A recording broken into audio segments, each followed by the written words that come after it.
Hello, I'm TypoHouseGames, and you're... The Nerdy Pika. And we have another top 8 deck profile for you. This time, it's going to be Leafeon. Leafeon.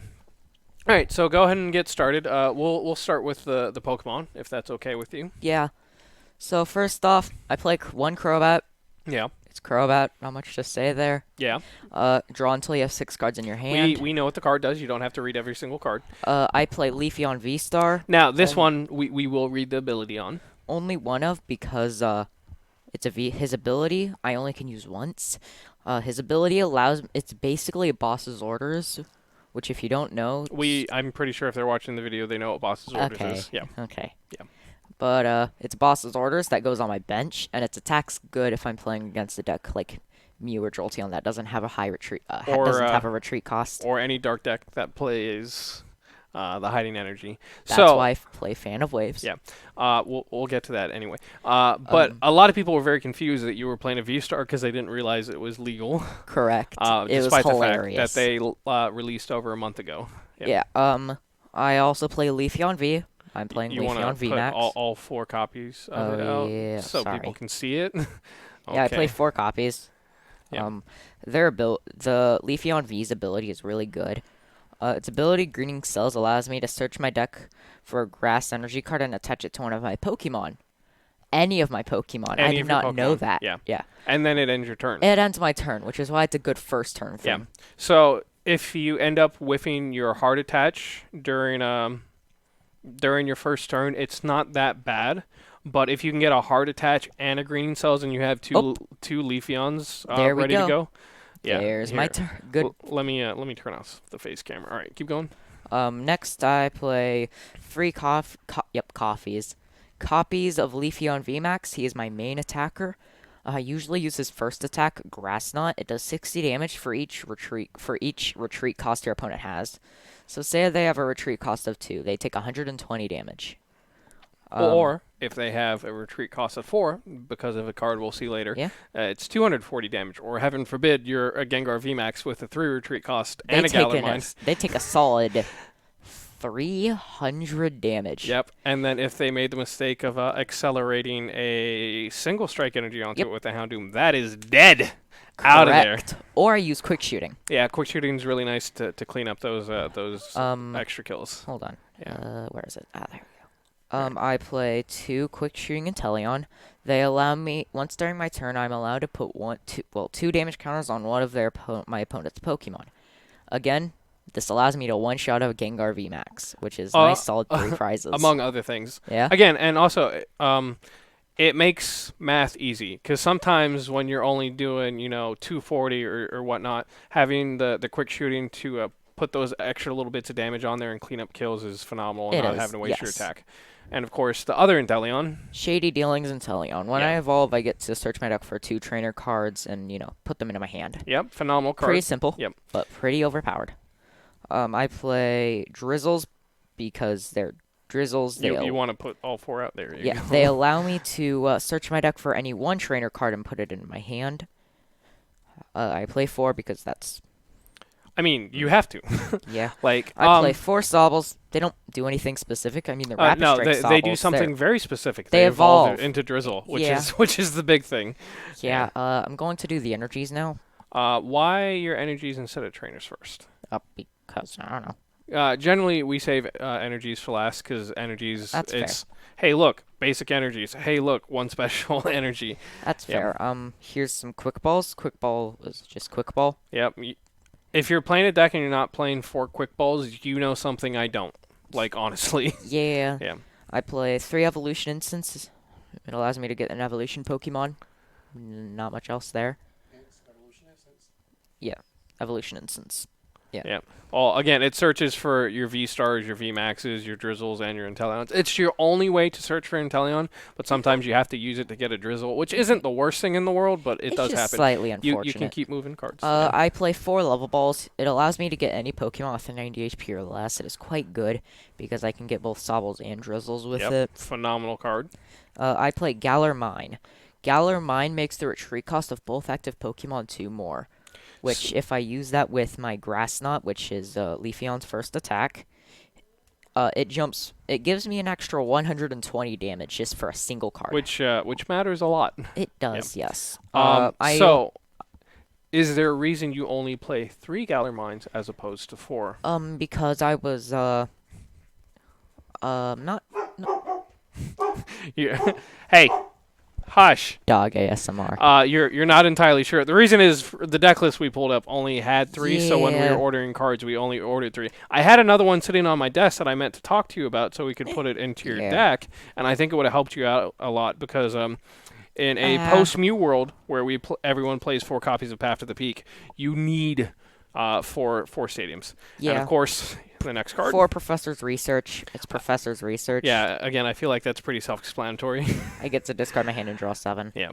I play 2 switches. I don't play that many because I'm not planning of getting out of there. Yeah. I will hit like a truck. Are you playing Scoop Up Nets? No, I am not. Okay. Switch just allows me to switch my active Pokemon. Yep. I play 3 Marnies because hand disruption is good in mine. Yeah. Because I play a lot of disabling cards, like Galar Mine, which stops them from retreating, or in this case, Tool Jammer. Tool Jammer is as long as the Pokemon this card is attached to is in the active spot, all Pokemon tools attached to your opponent's Pokemon are disabled. Now, I think Tool Jammer is 100% necessary in Leafeon, but I think in the current meta, it's not as prevalent as it once was because not everyone's playing Air Balloon because, again, stuff like Jolteon and Mew already have free retreat costs. Now, specifically in the Jolteon matchup, it matters because it turns off my Elemental Badge, and that's an issue. Yeah. But, Next, also for disruption, I play Fan of Waves. Yeah. I'm wanting to add another fan. Well, it puts a special energy attached to one of your opponent's Pokemon on the bottom of their deck. I want to play another one because in the Gengar matchup, it is very necessary to turn the retreat cost from 0 to 5. Yes. Also, I also play it because Fusion Strike, when I'm playing against Mew, it allows me to get rid of one of their Fusion Strike things, so I can now boss it up if they don't have multiple, or I can, specifically quick shooting. Leafeon, or ping it with the quick shooting. Quick shootings. And we'll hear more about Fan of Waves later when we get to the tournament recap. I play 3 Boss's Orders. Yeah. It allows me to drag a Pokemon from someone's bench onto their active. So I have a question. How often did you end up actually needing all 3 bosses' orders? Every single time. Really? Even with the V-Star? Correct. Okay, that's interesting. Because it Path to the Peak. Sometimes I kind of struggle to get my guys out. Like, not my guys, my Galar Mines. And Energy Search allows me to search for a basic energy card. Yeah. Again, if you're playing the Drizzle line and you're playing basic energies in your deck, why would you not play at least 1 copy of Energy Search? Because, again, hitting your attach on first turn is super important. And if you don't get it, you're having a bad day. It is very important, yeah. Now, onto the energies. I play 4 capture energies because when I attach them, I get to search my deck for any basic Pokemon and put it on my bench.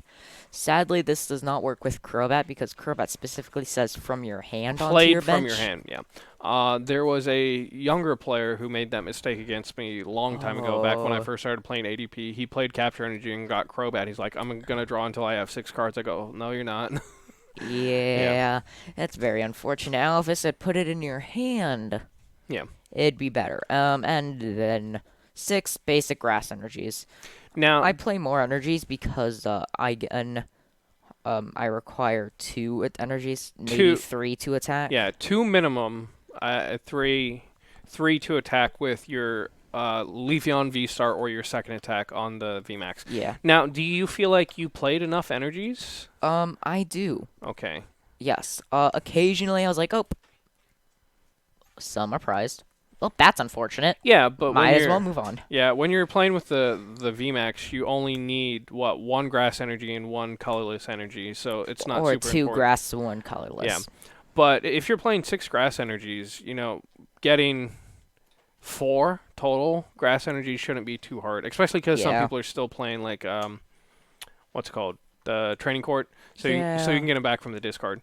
All right, so did you grab your notes for your tournament write-up? Nope. Alrighty, so I guess we're doing this from memory. Round one. What'd you play against and how'd it go for you? Round 1 was, round 1 I played against a Mew. The Mew I fought their deck bricked. Yeah. Very unfortunate. Uh, But so- that was an easy win. Yeah. I think until the end of the day in round 6, you were his only loss. He was a really good player, and you beat him. So, definitely feel proud in that. Round 2, what'd you have, sir? Round 2, I played against a Gengar deck. It was kind of hard until, Was that Jordan, or was that a different Gengar deck? no, yeah, it was Jordan. Okay. I fought against, Jordan. Now, His deck also bricked. he said he had a pretty rough end, but there's also the other thing, too, whereas Jordan was part of our playtest group, and we spent... No, Jordan was round 3, so round 2 was no. not Gengar. Round 2 was, Someone else. yeah. Yeah. No, round 2 was Suicune. Suicune? Yeah, I lost to Suicune. Because, again, he one-shot my VMAX because of Ludicolo. Ludicolo is when you evolve. Listen, we're Pokemon? not talking about the Suicune deck profile. I do have one up on my channel, I believe, so if you're super interested, Good. you can go check that out. But, yeah.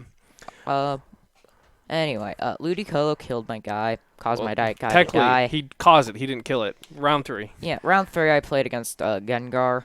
Gengar was kind of... Which was Jordan. Yeah, his Yeah. deck bricked. He said he led Crobat, prized the other Crobat, and 3 Houndour. So Yeah, he couldn't get It going. was rough. Yeah, and then the other thing, too, is Jordan was part of our playtest group, and we spent a lot of time with you specifically playing against him, because with the hiding energies, we knew that was going to be a matchup you were going to struggle with.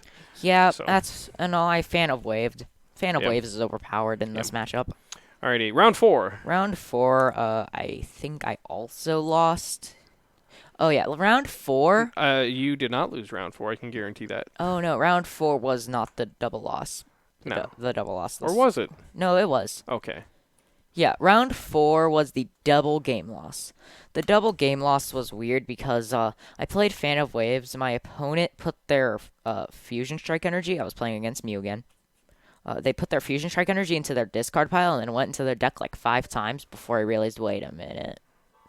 Okay, so that's his game loss. Why did you get a game loss? I got a game loss because either I had 7 prize cards the entire game or I accidentally put a card there and forgot about it.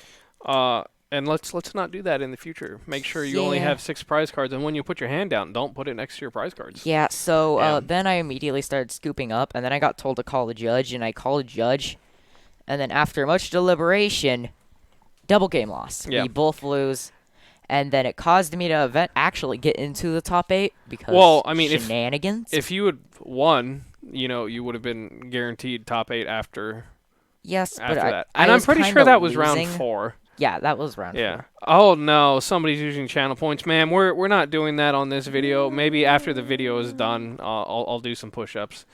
Too bad push-ups now.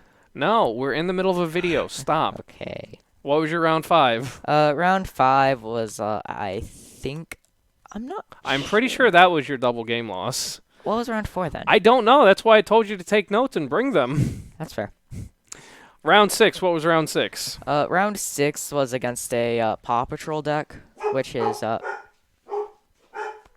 Dog ASMR. Please excuse him. Hurry up. So round 4 was against Round 6? Sorry, round 6 was against Paw Patrol. Paw Patrol was Oh, fairly. that was Bruce. Yeah. Yeah. Bruce was incredibly. I wouldn't say easy. That's a No. rough matchup for Yeah, no. for Paw Patrol. Round 6 was Yeah. actually really close. I barely won. And Bruce tried to shenanigans his way into a win.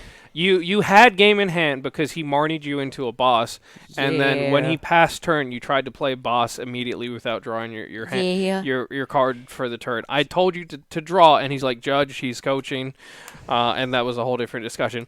I'm not certain how much of it Bruce was trolling because it was me and you, because Bruce likes to upset me, and how much of it Bruce was just trying to finagle his way into top 8. That's fair. I'll be honest, I think if Bruce had ended up winning that one, he would not have made it into top 8 because you had really good tiebreakers. I did, yes. Anyway, and then your top 8 match where... My top 8 match was against Stormy. Yes, who did very well. Yes. Yeah. Stormy was playing a Gengar VMax deck. The first game I destroyed her because she didn't realize that dealing 300 damage and using the single strike core to deal 20 damage could maybe allow me to one-shot her. Yeah, and from She there, paid for that mistake. I yeah, destroyed her. from there it was just kind of a lost cause because I think you lost what Yeah. like a Leafeon V, and then killed her Yeah. VMax. So you definitely won Yeah. that prize trade. Yeah, and then next round I lost because I was carrying, like my hand was breaking. Okay, so I'm gonna step in a little bit about your round two, Yeah. and I don't mean for this to me being to tear you down. This is just so Me being stupid. no, it's not even you being stupid. It's you being young and inexperienced at the game. So you were going second, so you were in a rough position already because you're playing a VMAX deck. Generally, you want to go first with the VMAX deck. Yeah. But you had a really decent hand, but you ended up searching for a Galar Mine instead of a quick ball to grab another Leafeon. So when you had one Leafeon with an energy attached, and instead of grabbing Galar Mine, you should have grabbed the quick ball to grab another Leafeon and then greening cells onto that Leafeon. That way, if she did have a boss, you would have a Leafeon VMAX set up for your next turn guaranteed. Yeah, I was dumb there. I get why I lost that one, but Well, the last hold round, on, because the rest of that game is a large reason why you lost game 3. So let me continue, if you don't mind. Yeah. Okay, so it got to the point where you had a Galar Mine and neither of you could do anything, and you both had, Crobats in the active, and you passed for like 3 or 4 or 5 turns. Yeah. And that took a solid 15, 20 minutes of your time. Yeah, it did. Yeah, and so going into game 3, I think time got called on you in your second turn? Yeah. Yeah. Yeah, I was stupid. Yeah, so if you had used time a little bit better as a resource, I think you would have been in a really good position. But you can talk about game 3 if there's anything that sticks out to you that you want to talk about. Game 3, I panicked a lot. Yeah. I lost because I was moving too quickly. Yeah. My deck's a bit slower because, I have to, evolve, Galar Mine, Fan of Waves. Yeah, so you don't always have the luxury of one-shotting stuff, so sometimes you take a couple extra turns. So because of that, you were panicking. I think you ended up attaching Grass Energy to your Leafeon V on your bench instead of your Leafeon VMax. Yeah, which meant I couldn't attack with my attack that would have actually dealt damage because had Hiding Energy on him. Yeah. And then from there, it just kind of all went downhill from there. But is there anything you'd like to add to the deck? Is there anywhere you see this deck going in the future with Brilliant Stars legal? I definitely want to add at least one more Fan of Waves. Yeah. I want to cut I want to say research because playing 4 is Yeah, I could see you definitely dropping a lot. research. Now, is there anything specifically from Brilliant Stars that you'd like to add? not really. Okay. Because I think Arceus would be a good addition, but I think Arceus is a good addition to any deck. Exactly, Yeah. and it also uses its V-Star ability to do its thing. You don't And so have do I. And how many games did you end up using your V-Star ability? All but one. Okay. So, how many times was it absolutely necessary? And how many All of but it? 3. So, what I'm hearing is it wasn't necessary for you to use your V-Star all the time. Yeah. Yeah. So, you could get away with playing Arceus if you really wanted to. Yeah. Anyway, If that's I really wanted yeah. to. That is it for this video. If you're live on us on twitch.tv/TypoHouseGames, don't go anywhere. But if you're on YouTube, this is the end of the video. YouTube/TypoHouseGames, by the way. Don't forget to like, comment, and subscribe. But that's it for us. Bye, everyone. Bye.